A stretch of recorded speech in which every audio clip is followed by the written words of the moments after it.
봉독해 올린 말씀 가지고 이스라엘 두 번째 인구조사에 담긴 영적인 의미라는 제목으로 여러분과 좀 말씀을 나누겠습니다. 원래는 오늘 26장 전체를 좀 읽어야 되는데 26장 전체를 읽기에는 양이 너무 많아요. 그래서 읽지 않았습니다. 그리고 오늘 앞부분만 좀 읽었는데요. 지난주에 저희가 바알볼의 사건이 있었습니다. 그저 모압 여인들과 함께 음행하는 일들이 있었죠. 발람 선지자의 그 저주를 물리치고 이겼나 싶었는데 발람의 계략이 끝나지 않았습니다. 모압 여인들을 통해서, 미디안 여인들을 통해서 이스라엘 백성들이 그들의 신을 섬기는 제사에 동참하게 되고 그들과 함께 음행하며 영적인 육적인 간음에 빠졌던 일, 그 일로 인해서 하나님께서 연병을 내리셨고 그 일로 인해 하루에만 2만 4천 명이 죽어나가는 그런 엄청난 일들이 일어났죠. 그런 가운데 시므리가, 시므온의 자손인 족장 중에 하나인 시므리가 미디안 여인을 데리고 자기 장막에 들어가 음행하던 중에 제사장 비느하스가 그 두 사람을 창으로 찔러 죽이면서 하나님의 재앙이 그치게 되는데요. 그렇게 제사장 비느하스의 결단으로 그 바알볼의 사건이 그렇게 극적으로 수습된 뒤에 이제는 출애굽 1세대의 시대가 그렇게 마무리되어집니다. 그리고 하나님께서는 모세와 엘르아살에게 두 번째 인구조사를 명하게 되는데요. 첫 번째 인구조사가 민수기 1장에 모세와 아론이 중심이 되어서 광야 여정을, 이제 광야 40년 여정을 시작하는 준비의 성격이 있었다면, 이번 두 번째 2차 인구조사는 모세와 이 대제사장 엘르아살이 하나님의 명령을 따라 약속의 땅, 지금 가나안 땅을 목전에 두고 있는 상황인데, 가나안 땅에 들어가기 전에 이제 백성들을 한번 정비하는 성격을 가지고 있습니다. 오늘 본문이 1절에 보니까 연병 후에 이렇게로 시작하는 것에서 알 수 있듯이 바알볼 사건으로 하루에 2만 4천 명이 죽었습니다. 제가 지난주에 그런 말씀을 드렸어요. 이 2만 4천 명이 그래 그만큼 죽었나 보다 생각할 수 있는 그런 숫자가 아니다라는 말씀을 드렸습니다. 왜 그러냐면 그 인원이 결코 적은 숫자가 아니에요. 이스라엘의 적은 지파 하나가 사라진 것과 같은 그런 큰 손실이다라는 말씀을 드렸습니다. 그것은 하나의 일예입니다. 이스라엘이 광야 40년을 지내면서 참 많은 일들을, 그러한 일들을 겪었죠. 그 사건 이후에 실시하는 인구조사이기에 오늘의 결과가 어떻게 나타날지 상당히 궁금한데, 사실 광야는 여러분, 우리가 그냥 하나님의 돌보심 속에 이스라엘 백성들이 40년 지냈다고 생각하니까 광야가 되게 만만하게 보이지만, 광야는 그냥 죽음의 땅이라는 고 불릴 만큼 생존이 보장되지 않는 땅이 바로 광야입니다. 합리적으로는 지금 20세 이상의 장정만 이스라엘이 60만이었잖아요, 출발할 때. 그래서 그 인원이 좋게 전체로 따지면 노인과 아이들까지 200만 혹은 300만이 좋게 되었을 거다라고 얘기를 하는데, 그런 이스라엘의 인구가 40년 그 죽음의 땅을 지나면서 줄어들어도, 당연히 줄어들어도 전혀 이상하지 않은 상황에서의 인구조사인데요. 인구조사의 방식은 시내산에서, 민수기 1장에서 했던 시내산에서 그렇게 인구를 계수하던 1차 때의 방식과 동일합니다. 2절에 나오는데요, 지파별로 인구를 조사하되 각 지파 내의 분파들 단위로 나누어 통계를 내어 어떤 자를 계수해요? 20세 이상으로 능히 전쟁에 나갈 만큼 할 수 있는 남자들만 계수를 합니다. 결과는 어떠했을까요? 1장 46절에 보면 시내산에서 1차로 인구조사를 했을 때가 이스라엘의 인구가 60만 3,550명이었습니다. 오늘 본문 51절에 2차 계수 때는 그 도합이 어떻게 되냐면 60만 1,730명이 됩니다. 소폭 감소하기는 했습니다만 그래도 여러분 기대했던 것 이상이지 않습니까? 죽음의 땅 광야를 40년 동안 지나온 것에 비해서 상당히 선방한 것 아니에요? 거의 변동이 없다고 봐도 과언이 아닌 그런 결과이지 않습니까? 이스라엘의 광야 40년을 돌아보면 그들은 수시로 하나님을 노하시게 했고, 그때마다 이스라엘은 징계를 받아 많은 사람들이 죽어 나갔던 것을 우리는 기억합니다. 또 14장 29절에 보면 하나님께서는 이런 청천벽력 같은 명령을 내리시죠. 하도 이스라엘 백성들이 하나님을 원망하니까, 하나님을 원망하는 성인 모두가, 이들은 누구를 말합니까? 출애굽 1세대들을 말합니다. 출애굽 1세대들이 모두 광야에서 죽는다라는 징계를 받기도 했단 말입니다. 이것만 놓고 본다면 여러분, 이스라엘의 출애굽 때에 성인이었던 사람들이 다 죽는다 광야에서, 그 인원이 얼마나 줄어야 되는 겁니까? 뭐 그냥 적당히 따져서 절반 정도는 죽었다.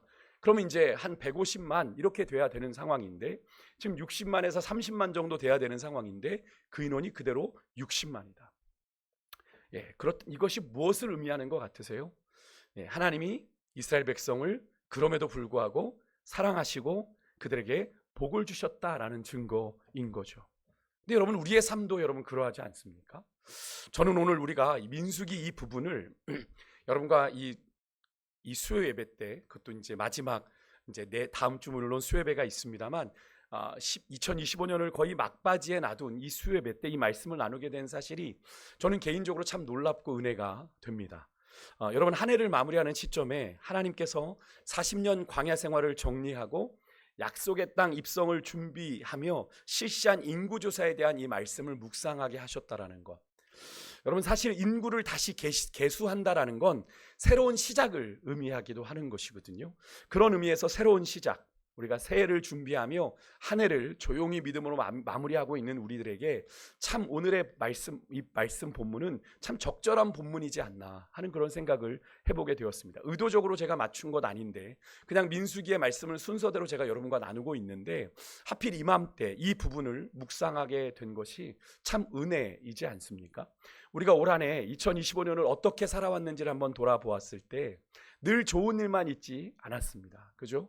우리가 계획하고 기대하고 바라는 대로 사라지지도 않았고, 순간순간 생각지도 못한 위기와 난관에도 봉착했었는데, 그럼에도 우리가 오늘 이 순간 여기까지 이렇게 숨을 쉬며 살아왔고 또다시 새로운 한 해를 꿈꿀 수 있는 것이 여러분 정말 하나님의 은혜이지 않습니까? 제가 어제 이 말씀을 준비하면서 이 사실이 얼마나 은혜가 되던지요. 평소 같으면 이 본문을 아마 제가 그렇게 읽었을 것 같습니다. 그냥 각 지파의 숫자나 비교하면서 살펴보고 끝났을 겁니다. 어느 지파가 좀 늘어나고 어느 지파가 줄었나. 그런데 오늘 이 본문이 이번에는 제게 하나님의 은혜를, 하나님께서 그들의 광야 40년 동안 그들에게 임하셨던 하나님의 은혜를 좀 더 깊이 묵상하게 되는 그런 본문이 되었는데요. 특히 말씀을 준비하는 내내 저는 이 말씀을 되뇌일 수밖에 없었습니다. 저희가 자주 인용하는 로마서 8장 28절의 말씀, 우리가 알거니와 하나님을 사랑하는 자 곧 그 뜻대로 부르심을 입은 자들에게는 모든 것이 합력하여 선을 이루느니라. 이 말씀이 오늘 이 이스라엘의 인구조사의 결과에서 더욱 분명하게 확인되고 있지 않습니까? 그죠? 40년 수많은 사건과 사고가 있었는데 그들의 숫자가 전혀 변함이 없었다. 하나님이 그들을 철저하게 지키시고 돌보셨다라는 걸 의미하잖아요. 저는 이 말씀을 묵상하면서 그 어느 것 하나 주의 손길 안 미친 것 전혀 없네 라고 하는 그 찬양의 가사가 제 입술을 통해 고백되더라고요. 이스라엘 백성들의 광야 여정 가운데 그 어느 것 하나 주님의 손길이 안 미친 것이 없었기에 그들에게 하나도 손실이 나지 않고 시작했던 그대로의 결과를 지금 마치는 그 순간에 그대로 가지게 되었다라는 거죠. 여러분, 이것이 바로 성도의 삶입니다. 우리도 광야 같은 인생길을 걸어갑니다. 순간순간 어려움을 당했고 또 순간순간마다 어떻게 할지 몰라 인생을 살아가면서 이때는 어떻게 하지 우왕좌왕하며 갈팡질팡했지만 돌아보면 그 순간에 하나님이 우리를 지키셨고 도우셨고 또 인도하셔서 여기까지 오늘 우리가 오게 되었음을 깨닫게 되지 않습니까? 그래서 우리가 여러분 우리 인생의 걸음을 결정적으로 주님께 맡겨야 되는 이유가 바로 여기에 있습니다. 우리의 삶의 자리에서 우리가 할 수 있는 최선은 다하지만 우리가 결과를 결정하지는 못하잖아요. 그죠? 결과는 누구의 손에 분명히 있어요? 하나님의 손에 있으니까. 그러니까 우리가 상황에 따라 일일비하지 말아야 됩니다. 왜? 결과는 내가 비록 고난 중에 있지만 하나님이 이 시간을 통해 하나님이 어떤 계획을 하고 계실지 모르거든요. 우리는 주님의 신실하심을 믿는데 오늘 이스라엘이 광야 40년 여정에 경험했던 그 하나님의 신실한 인도하심과 도우심을 우리도 그들처럼 동일하게 확인할 날이, 그날이 인생의 마지막에 서는 그날이 오게 될 줄 믿는데요. 하나님이 여기까지 나를 도우셨습니다. 에베네셀의 하나님을 찬양합니다. 여러분, 그 은혜를 고백할 날이 분명히 우리 인생에도 오게 될 텐데, 여러분, 저는 오늘 여러분에게 이렇게 말씀드리고 싶어요. 올 한 해 여러분이 하나님께 받은 복을 한번 세워보시기를 바랍니다. 올 한 해 우리의 삶을 하나님이 계수해봐라 라고 말씀하실 때 우리의 삶에 참 받은 은혜가 넘쳐날 겁니다. 하나님이 참 이런 은혜를 내게 주셨네요. 내가 하나님 앞에 그렇게 잘 살아오지 못했는데 하나님이 내게 주신 은혜가 너무나 큽니다 라는 그런 고백을 하게 되잖아요. 그런데도 우리에게 기억나는 건 참 많이 하나님 원망하고 불평했던 것이 참 부끄럽게 고백되는 그런 시간인데, 결국에는 여러분 우리의 수고와 노력보다 더 많은 것을 누리게 하신 하나님을 우리가 받은 은혜를 생각하다 보면 깨닫게 되지 않습니까? 저는 여러분들이 오늘 이 말씀을 통해 그 은혜를 여러분들이 고백할 수 있었으면 좋겠습니다. 우리의 2025년, 여러분 내가 시작했던 것과 미루어 봤을 때 만족스러운 것보다 불만족스러운 게 많았는데, 그런데 그렇게 내가 열심히 살아오지 못했는데 하나님이 2025년을 이렇게 마무리하게 하신 은혜가 여러분 크지 않으십니까? 하나님이 이런 은혜를 베풀어 주셨구나. 내가 그렇게 힘쓰고 애쓰지 못했던 것 같은데 하나님이 이런 은혜를 주셨구나. 여러분들에게 그 은혜가 감사하게 고백되는 오늘 이 밤이 될 수 있기를 간절히 소망합니다. 오늘 이 인구조사에서 몇 가지만 좀 살펴볼게요. 가장 먼저 언급되는 루벤 지파에서 그들 중에 우리의 시선을 끄는 이름이 등장하는데 다단과 아비람입니다. 이 사람이 누구냐면 9절과 10절에 나오는데요. 다단과 아비람은 고라와 함께 모세와 아론을 향해 반역을 일으켰던 사람이죠. 그들은 고라 반란 사건의 주동자로 고라와 함께 했습니다. 땅이 갈라져 매몰되어 죽었죠. 땅이 입을 벌려 그들을 삼켜버렸습니다. 오늘 성경은 그것을 다시 회고하면서 루벤 지파가 그런 가오가 있었다는 걸 분명히 언급을 하고 있어요. 하지만 되게 의미가 있는 사실이 발견되는데 11절에 이런 말씀이 나옵니다. 고라의 아들은 죽지 않았다라는 사실이에요. 고라의 아들은. 여러분 고라의 반란 사건을 담고 있는 민수기 16장 32절에 보면 당시에요, 고라 자손이 그렇게 반란을 일으켰을 때 땅이 갈라져 고라에게 속한 모든 사람을 삼켰다 그랬습니다. 그럼 오늘 본문을 보면 고라의 아들들이 여전히 하나님의 은혜로 생존하고 있음을 말하고 있어요. 뭘 의미하는 겁니까? 아마도 그들은 그 당시에 육신의 아버지인 고라의 하나님을 향하여 반역을 일으키는 그 편에 서지 않았고 하나님의 경고를 두려워해서 그 심판의 장소를 이들은 피했던 것 같습니다. 그렇게 살아남은 고라의 자손은 오히려 후대에 여러분들 시편을 읽어보시다 보면 그 표제어에 고라 자손들이 지은 시다라고 하는 시편들이 있어요. 바로 이들을 말하는 겁니다. 그렇게 성경을 기록하는, 시편을 기록하여 남기는 훌륭한 가문으로 이어져 갔다라는 걸 우리가 시편에서 확인하게 되는데요. 여러분 이렇게 하나님은 이스라엘의 범죄에 진노하셔서 그들을 징계하셨지만 완전히 멸하지는 않으시면서 그들의 후손을 보존하셨고 그들로 하여금 또한 위대한 가문을 이루게 하셨다라는 걸 우리가 확인할 수 있죠. 조상들이 어떻게 살았든 현재를 사는 우리가 하나님께 순종하면 여러분 하나님은 과거를 묻지 않으시고 우리와 동행하신다라는 사실을 이 이야기 속에서 우리가 확인하게 되는 거죠. 한때 교계에 가게에 흐르는 저주를 끊어야 된다라는 말이 많았습니다. 근데 여러분 그것은 비성경적인 이야기입니다. 가게에 흐르는 저주 없습니다. 그것을 단적으로 보여주는 장면이 오늘 이야기이기도 하죠. 오늘 이 고라의 아들들의 이야기.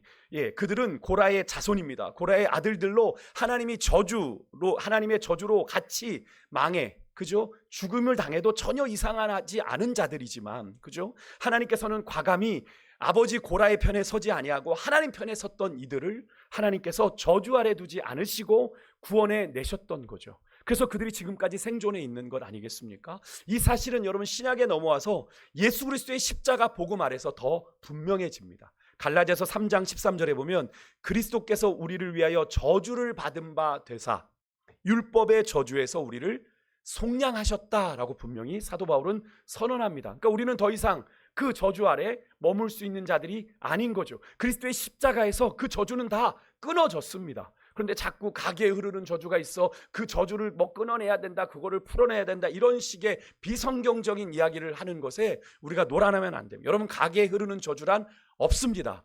아까도 말씀드렸죠. 조상들이 어떤 삶을 살았던 현재를 사는 우리가 하나님의 말씀에 순종하여 살면 하나님은 과거를 묻지 않으시고 우리와 함께 하사 하나님께서 우리 가운데 놀라운 일들을 행하시는 줄 믿습니다. 고라의 아들들로 하여금 시편을 기록하는 위대한 가문으로 삼으셨던 것처럼 말이죠. 여러분, 그런 잘못된 성경의 가르침에 미혹되지 마시기를 주의 이름으로 축복합니다. 그래서 가계에 흐르는 저주를 이야기하는 분들의 근거 본문이 다 구약이에요. 근데 여러분, 구약의 말씀은 누구를 통해 성취가 됐습니까? 신약에 넘어와서 예수 그리스도로 말미암아 다 성취가 되었단 말이죠. 예수 그리스도의 십자가로 다 성취가 되었습니다. 율법의 완성이다라는 말씀을 하셨잖아요. 그런데 그걸 가지고 여전히 거기에 얽매여 있다면 예수 그리스도의 십자가 능력을 부인하는 자가 되는 거죠. 한편으로 여러분, 이 고라 자손의 이 이야기는 하나님께서 예레미야 애가 3장 22절에 이런 말씀을 하셨거든요. 이 말씀대로 이루셨음을 확인하게 되는 장면인데, 우리 같이 한번 예레미야 애가의 말씀을 한번 읽어보겠습니다. 같이 읽습니다. 시작. 여호와의 인자와 긍휼이 무궁하심으로 우리가 진멸되지 아니함이니이다. 아멘. 사실 이러한 사실은 요즘 우리가 묵상하고 있는 미가서 본문에서도 우리가 더 실제적으로 확인할 수 있게 되죠. 미가서 4장 10절에 보면 오늘 읽은 말씀이 오늘 본문입니다. 이렇게 말씀합니다. 우리 미가서 4장 10절 한번 읽어볼까요? 같이 읽습니다. 시작. 딸 시온이여, 해산하는 여인처럼 힘들여 나을지어다. 이제 내가 성읍에서 나가서 들에 거주하며 또 바벨론까지 이르러 거기서 구원을 얻으리니 여호와께서 거기서 너를 내 원수들의 손에서 속량하여 내시리라. 아멘. 이 미가서의 말씀은요, 이스라엘 백성들이 결국에는 해산하는 고통 가운데 하나님 떠나 고생하다가 성읍에서 나가 들에 거주하다가 어디까지 가요? 바벨론까지, 그죠? 바벨론의 포로까지 끌려갔는데, 그렇게 끝나나 보다, 우리는 끝났구나 하는 거기서 뭘 얻어요? 구원을 얻으리니 여호와께서 거기서, 그 절망의 자리에서, 그 포로로 끌려간 바벨론 강가에서 그들은 고통의 눈물을 흘렸지만 그 눈물을 하나님이 들으시고 거기서 너를 내 원수들의 손에서 속량하셨다라고 표현을 합니다. 여러분, 하나님께서 그것들을 속량하셨다. 여기서 속량이란 단어가 정말 중요하잖아요. 이 속량이란 단어는 구속, 대속 이런 의미와 같은 뜻인데, 값을 내고 도로 찾다라는 의미입니다. 여러분, 하나님이 그렇게 이스라엘 백성들을 그렇게 죄 가운데 심판 가운데 내비두셨지만 하나님이 그렇게 버려두신 게 아니라 대가를 지불하시고라도 자기 백성을 바벨론에서 다시 사실 것을 말씀하고 있는 장면인데요. 늘 말씀드리지만 여러분, 하나님은 사랑의 하나님이기도 하지만 공의의 하나님이시기도 합니다. 그래서 심판하셔야 돼요. 우리가 죄를 그냥 두고 보실 수 없습니다. 그래서 우리가 죄를 범하면 하나님이 심판하시는 거예요. 하지만 여러분, 하나님의 진노 또한 늘 말씀드리면 뭐의 증거예요? 사랑의 증거입니다. 그래서 제가 하나님의 진노는 하나님의 사랑의 또 다른 표현이라는 말씀을 자주 드렸죠. 여러분, 우리가 자녀들을 키우면 느끼지 않습니까? 우리가 남의 자녀들에게 굳이 느끼지 않는 그 감정을 내 자녀들에게만 느끼는 이유가 뭡니까? 내 아이니까. 내 아이가 더 잘 되길 바라니까. 다른 애들이 그래도 관심 없는데 내 아이가 삐딱한 일을 하거나 잘못된 일을 하면 나는 지적을 하죠. 그래서 때로는 어떤 대가를 지불해서라도 아이에게 교훈을 주려고 하고, 때로는 책망을 통해서라도 아이를 바로잡고 싶은 것이 부모의 마음입니다. 때로는 그렇게 해서 회초리도 들죠. 그렇게 회초리를 들면 회초리를 때릴 때 너무나 마음이 아프지만 거기에는 뭐가 담겨 있습니까? 내가 너를 사랑한다는 마음이 담겨 있죠. 아무 자식이나 패면 폭행이지만 내 아이에게 하는 건 사실은 폭행이 아니죠. 사실 요즘에 아이들이 많이 그렇게 되는 건 사실은 체벌이 없어서 그래요. 요즘에는 아이들의 인권 때문에 아이들의 손대면 부모도 고소당하지 않습니까? 여러분, 근데 성경은 분명히 말합니다. 매를 아끼면 아이를 망친다고 성경은 얘기하고 있어요. 여러분, 하나님이 그러하신 겁니다. 하나님이 당신의 자녀 삼으신 우리가 멸망길로 달려가는 걸 두고 보시겠냐는 거죠. 그죠? 그들이 돌이키게 하시기 위해서 하나님이 심판의 칼을 결국엔 드시는 겁니다. 돌아와라, 돌아와라, 돌아와라. 여러분, 얼마나 정말 우리가 지겹도록 하나님이 기다리시잖아요. 지겹도록 참으시잖아요. 근데 여러분, 그렇게 기다리시는 이유가 뭐예요? 이스라엘 백성들이 조금의 돌아오기라도 바라는 마음에. 근데 결국 듣지 않으니 하나님이 결국 심판하시는 거죠. 그래서 여러분, 하나님께서 우리가 죄를 범했을 때 여러분, 하나님이 깨닫게 하실 때가 있어요. 박 목사, 이건 아니잖아 라고 깨닫게 하실 때, 마음에 부딪힘을 주실 때 여러분, 그 즉시 회개해야 되고, 그 과정에서 내가 겪게 되는 하나님의 징계, 하나님의 심판 또한 하나님이 날 사랑하시기에 주시는 시간이다 라는 것을 우리가 잊지 말아야 될 줄 믿습니다. 이게 죄를 지을 때는 또 모르면서 또 얻어 터질 땐 또 하나님 되게 많이 원망해요. 하나님 이러실 수 있냐고. 내가 그렇게 하나님 앞에 죄를 졌기 때문에 하나님이 그것을 이 정도 징계하지 않으면 깨닫지 못하니까 그렇게 징계하시는 건데, 내가 느낄 때 너무나 세다고 느끼는 거죠. 내게 너무 혹독하다고 느끼는 거죠. 그런데 그건 내 생각이고, 그죠? 하나님이 내 성정을 아시는 하나님이 내가 그 시간을 통해서 단련돼야 하기 때문에, 내가 그 시간을 통해 그것이 얼마나 문제인지를 깨달아야 하기 때문에 하나님이 그 시간을 내게 주셨다라는 걸 깨달으면 우리가 그 시간 또한 감사함으로 받게 될 줄 믿습니다. 왜요? 결국에는 하나님이 나를 회복시키실 거니까, 나를 새롭게 하실 거니까. 오늘 이스라엘 백성들 바벨론 거기서 하나님께서 그들을 속량하셨던 것처럼 말이죠. 그런 은혜가 우리 가운데 있어 오늘 우리가 여기까지 온 줄 믿습니다. 우리가 그냥 여기까지 온 게 아니에요. 또 한 가지 이번 인구조사에서 눈에 띄는 건 한 지파가 인구가 확 줄었는데요. 그게 시므온 지파입니다. 시므온 지파. 1차 인구조사 때 앞에 14절에 보면 앞에 1장의 인구조사 때 59,300명, 이게 얼마나 되냐면 이스라엘 12지파 가운데 세 번째 많은 수였습니다. 제법 많은 수거든요. 유다가 가장 많고, 이게 세 번째인데, 그렇게 큰 지파였던 시므온 지파가 2차 때는요 무려 어느 숫자까지 떨어지냐면 22,200명입니다. 연병으로 죽은 숫자보다 적게 남았어요. 1차에 비하면 무려 퍼센테이지로 하면 37%가 감소한 겁니다. 여러분, 아마도 장차 시므온 지파가 결국에는 이스라엘이 남북으로 분열 왕국이 되었을 때 일부는 유다 지파로, 일부는 북쪽으로 흡수되면서 시므온 지파가 사라져 버려요. 그렇게 되는 이 미래를 좀 암시하는 듯한 분위기인데, 하지만 또 다른 인구 감소의 원인은, 여러분 지난주 바알볼의 사건을 기억하시죠? 제가 서두에도 언급드렸던 시므리, 그가 누구였죠? 시므온 지파의 족장이다 그랬습니다. 그죠?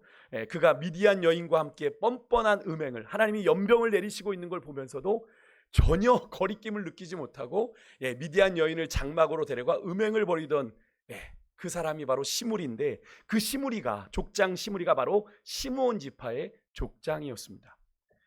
그가 일반 백성도 아니고, 여러분 이 지파의 족장이었다는 건 지파의 지도자라는 걸 의미합니다. 여러분, 이것이 뭘 의미해요? 그 지파의 영적인 해이가 얼마나 심각한지를 느낄 수 있는 그런 장면이죠. 여러분, 그게 단적으로 기록된 겁니다. 아마도 여러분 바알볼의 사건에서 연병으로 죽은 24,000명 중에 아마 시므온 지파가 많은 부분을 하지 않았을까 충분히 예상할 수 있는 그런 장면이지 않습니까? 또 한 가지는 시므온에 대한, 이 시므온 지파에 대한 아버지 야곱의, 마지막 아버지 야곱이 죽을 때 12지파에게 이런저런 예언들을 하지 않았습니까? 물론 유언을 한 거지만 자녀들에 대한 예언이었죠. 그걸 좀 떠올려 볼 수 있는데, 창세기 34장에 보면 야곱의 유일한 딸이 누구죠? 디나가 있죠. 디나가. 근데 세겜 땅에서 세겜의 추장 아들이 디나를 보고 반해가지고 데려다가 이제 강간을 하게 되잖아요. 그 소식이 이제 야곱의 아들들에게 전해지고 막 형제들이 막 흥분하죠. 이제 그런 가운데 앞장서서 이 세겜 사람들에게 복수했던 자가 시므온과 레위입니다. 두 사람이 앞장서서 했는데, 이 세겜 사람들을 뭐 할례를 받으면 우리의 민족으로 넣어주겠다라고 해놓고 그렇게 잡아들여 놓고 다 죽여버렸죠. 다 죽여버렸습니다. 그에 대한 저주가 창세기 49장 7절에 나오는데요. 한번 읽어볼게요. 같이 읽겠습니다. 시작. 그 노여움이 혹독하니 저주를 받을 것이요 분기가 맹렬하니 내가 그들을 야곱 중에서 나누며 이스라엘 중에서 흩으리로다. 아멘. 여기서 분을 내는 것, 저주를 받을 일이라고 얘기합니다. 여러분, 분내는 것, 성내는 것 주의하셔야 돼요. 결국 그게 저주를 불러왔습니다. 시므온의 분노는 물론 자기 여동생이 그렇게 당했기 때문에 뭐 의당한 분노 아니냐라고 얘기할 수 있지만, 그것이 도를 넘어서면 이런 일이 벌어지게 된, 결국 시므온의 운명은요, 여기 보십시오. 내가 그들을 야곱 중에서 나누고, 그죠? 이스라엘 중에 흩어질 운명으로 야곱이 예언을 합니다. 실제로 시므온 지파가 훗날에 유다 지파로 일부가 흡수가 되고, 아까도 말씀드렸던 것처럼 나머지는 북이스라엘로 이동해 흩어져서 그 존재가 이스라엘 역사 속에서 아예 사라져버리고 말아요. 그럼 이 사실이 우리에게 무엇을 말해줍니까? 시므온 지파가 아까 이스라엘 12지파 가운데서 세 번째로 강성한 지파였다고 그랬습니다. 이렇게 세 지파, 이 유다가 가장 선두에 섰던 게 유다 지파가 가장 강성했다면 이 2대대, 이 두 번째 2대대선 이 시므온 지파가 가장 강성했거든요. 그런데 이런 강성했던 이 지파가 하나님께 불순종을 반복하다 보니까 결국 어떻게 돼요? 비참하게 몰락하게 되는 걸 보게 되는 거죠. 그래서 늘 말씀드리지만 하나님께서 자꾸 불순종을 반복하게 되는 건 뭐예요? 하나님이 깨닫게 하실 때 듣지 못하기 까닭이고, 하나님이 기회 주실 때 외면하기 까닭입니다. 그러니까 자꾸 죄의 자리를 떠나지 않으니까 자꾸 불순종을 반복하게 되는 거죠. 하나님을 두려워하지 않는 거예요. 이만큼 해도 봐주시네, 적당히. 근데 하나님이 여러분 깨닫게 하실 때는 분명히 말씀드리죠. 돌이킬 타이밍이다. 하나님이 회초리 드실 타이밍이다. 그럼 빨리 돌아가야 되는데 돌아가지 않으면 결국에는 여러분 우리가 그냥 내가 그렇게 죄 가운데 사는데도 내가 이렇게 안전하게 살아가고 있는 건 무엇 때문이에요? 하나님의 기다려주시는, 하나님의 참아주시는 은혜 때문이라는 걸 우리가 절대로 잊으면 안 됩니다. 근데 그것이 없으면 오늘 이 시므온 지파가 이렇게 몰락을 하지 않습니까? 그렇게 강성했던 지파가 하나님 앞에 계속 불순종 반복하더니 마지막 1세대의 마지막 사건인 그 바알볼 사건에서 그 연병이 일어났는데 그 지파의 족장이라는 작자가 여인을 데려다가 그 짓을 하는 그 상태까지 이르도록 영적으로 얼마나, 도덕적으로 얼마나 해이해져 있는지를 우리가 볼 수 있는 것 아닙니까? 근데 우리도 그런 전철을 얼마든지 밟을 수 있는 연약한 존재들이라는 사실을 우리는 절대로 잊어서는 안 됩니다. 끝으로 오늘 이 2차 인구조사가요, 시내산에서 일어났던 1차 인구조사와 거의 비슷한 방식이었는데 한 가지 차이가 있는데요. 1차 때 보시면 나중에 아마 민수기 1장에 가서 보시면 각 지파별 가문의 목록이 없이 그냥 무슨 지파는 몇 명, 무슨 지파 몇 명만 이렇게 1차 때는 기록이 되어 있는데 2차 때는 되게 길게요. 보시면 각 자손의 종족들은 이러하니 이래가지고 누구에게서 난 무슨 종족 각 지파별 가문의 목록이 기록되어 나오고 있다라고 하는 겁니다. 되게 구체적인 목록이 나오고 있다는 건데 여기에는 이유가 있습니다. 왜냐하면 1차 계수 때는 뭘 위한 계수였죠? 광야 행군을 위한, 광야 여정을 위한 준비였다라는 말씀을 드렸습니다. 그냥 광야에서는 그냥 이스라엘이 나누어질 필요 없이 그냥 대형을 갖추어서 한 덩어리로만 묶여 있어도 별 문제가 없었습니다. 그런데 이제 가나안 땅을 들어가게 되면 이스라엘이 그렇게 뭉쳐 있나요? 아니죠. 각자 지파별로 땅을 기업을 분배받아 흩어지게 되거든요. 지파별로 기업을 나누어 줘야 되는데 그때 가서 또 인구조사해요? 아니죠. 미리 넘어가기 전에 각 지파별로 종족별로 구분을 하는 겁니다. 기업을 나누어 주기 위해서 구체적인 가족 단위로 구별할 필요가 있었던 거죠. 그렇게 지파별 가문 목록을 기록한 거예요. 그래서 30절에 보면 므낫세 지파의 헤벨 종족의 슬로브핫이라는 이 사람은 아들이 없고 딸만 있었는데 그들의 이름이 여성의 몸으로 이 목록에 기록되어 있습니다. 거의 아들들이 기록되어 있는데 이 슬로브핫은 딸들이 4명의 딸들이 이름이 기록되어 있는데요. 이게 왜 그렇게 된 거냐면 이들이 모세에게 가서 요구하게 되죠. 우리가 딸이지만 우리 아버지에겐 아들이 없어서 딸밖에 없는데 당연히 물을 기업이 있는데 딸밖에 없다는 이유로 그것을 안 줍니까? 우리에게도 주십시오 라고 요구했는데 모세가 생각지도 못했던 도전인지라 하나님께 가서 물어요. 하나님 이렇게 왔는데 어떻게 하면 좋을까요? 하나님이 인정해 줘라. 그래서 그 슬로밧의 4딸이 아버지의 기업을 물게 됩니다. 그런 이야기도 여기 담겨 있는데요. 그렇게 아버지의 기업을 물을 자들, 그렇게 슬로밧의 4딸들에게 그 기업이 간 겁니다. 이렇게 이스라엘은 출애굽 초기에는 여러분이 아시는 것처럼 오합지졸에 가까웠지만 이제는 제법 정복 전쟁을 치를 정도의 준비된 군사로 백성들이 변화되어 갔음을 우리가 알 수 있는 그런 대목이죠. 각 종족별로 각자의 자리를 지켜내고 또 각자의 기업을 얻어낼 힘들을 가졌다라는 걸 우리가 알 수 있는 것 아니겠습니까? 여러분 이렇게 하나님은 당신의 목적에 맞춰서 같은 공동체이지만 이스라엘 공동체라고 하는 같은 공동체이지만 광야 이전과 광야 이후가 다른 목적으로 하나님께서 그들을 이끌어 가신다라는 걸 우리가 보게 되는데요. 여러분 이렇게 우리의 인생 또한 하나님이 그렇게 인도하시는 줄 믿습니다. 그래서 똑같은 하루를 살아도 하나님의 인도가 다르게 경험되는 이유가 거기 있는 겁니다. 하나님의 뜻이 다르게 이루어져 가니까요. 오늘 이룰 뜻이 있고 내일 이루어야 될 하나님의 뜻이 있어서 그런 겁니다. 여러분, 우리의 인생이 그때그때마다 하나님을 경험하는 게 다르지 않습니까? 작년에 경험했던 하나님, 올해 경험했던 하나님, 또 내년에 경험할 하나님은 또 다른 하나님이겠죠. 왜? 하나님이 2026년도에 우리를 통해 이루고자 원하시는 하나님의 계획들이 있어 그 계획에 맞춰 우리를 이끌어 가실 것이기 때문에 우리를 다른 방식으로 또 훈련하시거나 또 다른 상황들을 만나게 하셔서 우리로 그 자리에 있게 하실 거예요.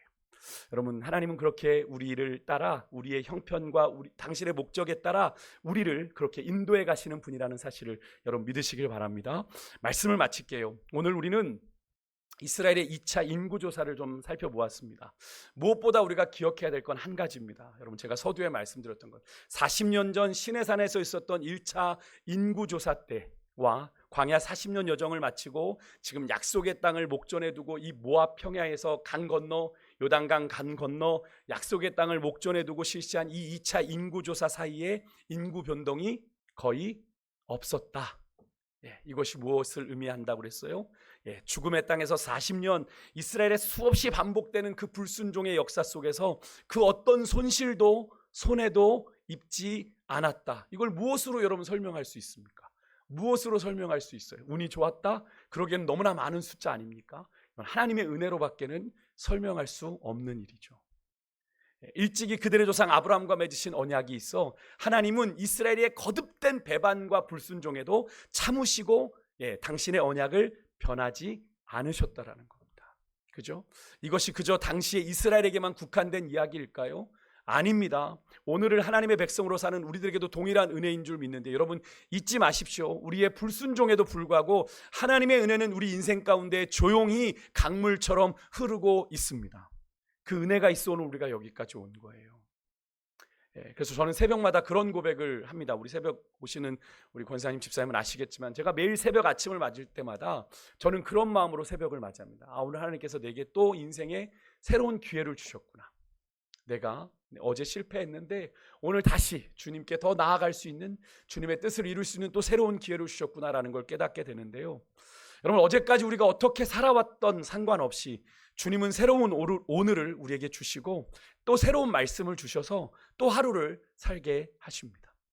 우리가 자꾸만 넘어지고 실패해도 하나님은 우리를 보호하시고 지키시고 사명을 감당할 수 있도록 여기까지 이끄셨고 그 결과가 바로 오늘이죠. 그 결과가 오늘이에요. 우리의 힘으로 달려온 것 같지만 아니에요. 하나님의 은혜가 우리를 여기까지 인도했어요. 오늘 이스라엘 인구를 다시 조사하면 이스라엘과 언약을 갱신하시는 하나님이 우리에게 그런 은혜를 주시고 오늘 이 자리에서 이 말씀을 듣게 하신 겁니다. 저는 이 말씀을 묵상하면서 하나님의 은혜가 그렇구나라는 걸 다시 한번 좀 묵상하게 되었는데, 바라기는 여러분 아까도 말씀드렸죠. 광야 초기만 해도 정말 오합지졸이었던 이스라엘을 광야 40년의 시간을 통해 그들을 훈련하셨고 약속의 땅 정복에 걸맞는 강한 군사로 준비시키셨던 그 하나님의 신실한 인도를 우리가 기억하고 우리도 이 광야 같은 인생의 여정을 걸어가지 않습니까? 때로는 그런 생각이 들 때도 있잖아요. 오늘 하루가 내게 참 낭비였어. 참 내 인생에 참 의미 없이 살았어 라고 느끼는 그 하루조차도 하나님의 신실한 인도하심 속에 있으면 절대로 무의미한 시간이 아니라는 거죠. 하나님이 그 시간을 통해 나로 알게 하시고 깨닫게 하시는 은혜가 있어요. 여러분, 그때마다 우리가 잃어버리지 말아야 할 것은 우리가 내 형편과 내 상황이 아니라 표대 대신 우리 주님만을 바라보아야 한다는 거죠. 믿으십니까? 우리가 주님을 바라볼 때 연약한 나에게도 소망이 있는 거죠. 왜요? 그 주님이 날 포기하지 않았는데 내가 나를 포기하면 안 되는 거잖아요. 그죠? 여러분, 우리는 우리의 삶의 참 주인 되신 주님 없으면 아무것도 아닌 존재들이에요. 그죠? 아멘이십니까? 우리 주님 없으면 우리는 아무것도 아닙니다. 이 이야기 하나만 마치고 마칠게요. 동화 작자인 정채봉님의 이런 책이 있습니다. 처음의 마음으로 돌아가라. 처음의 마음으로 돌아가라. 책에 나오는 이야기인데요. 세탁소에 갓 들어온 새 옷걸이한테 헌 옷걸이가 한마디 합니다. 너는 옷걸이라는 사실을 한시도 잊지 말기 바란다. 그랬더니 이 새 옷걸이가 왜 옷걸이라는 것을 그렇게 강조하시는 겁니까? 이제 헌 옷걸이에게 물어봤습니다. 그러니까 이 헌 옷걸이가 대답합니다. 잠깐만 입히는 옷이 자기 신분인 양 교만해지는 옷걸이들이 그동안 많이 보았기 때문이다. 이렇게 얘기를 했다고 해요. 그럼 어떠십니까? 모든 것이 하나님의 은혜인데 그것이 마치 내 실력인 양, 내 능력인 양 자랑하는 우리의 어리석음을 꾸짖고 풍자하는 것 같지 않습니까? 여러분, 내가 옷걸이라는 사실을 기억하면 누추한 옷이 걸려도 실망할 필요가 없고 명품이 걸려도 교만하지 않을 수 있는 것이죠. 이래도 은혜, 저래도 은혜, 모든 것이 하나님의 은혜이니까요. 여러분, 그 은혜로 우리가 오늘 여기까지 살아왔습니다. 여러분, 우리는 그저 우리를 창조하신 하나님의 뜻을 따라 그분의 영광만을 나타내면 나는 죽고 내 안에 그리스도께서 사셔서 그리스도만 존귀 되면 되는 그런 존재라는 사실을 여러분 꼭 기억하시고 모든 일에 여러분 감사하는 여러분 되셔서 올 한해 2025년도 하나님께 받은 복을 세워보시는 가운데 이렇게 결론을 내리셨으면 좋겠어요. 모든 것이 하나님의 은혜였습니다. 주님 참 고맙습니다. 그렇게 고백하는 저와 여러분 될 수 있기를 주의 이름으로 축복합니다. 기도하겠습니다.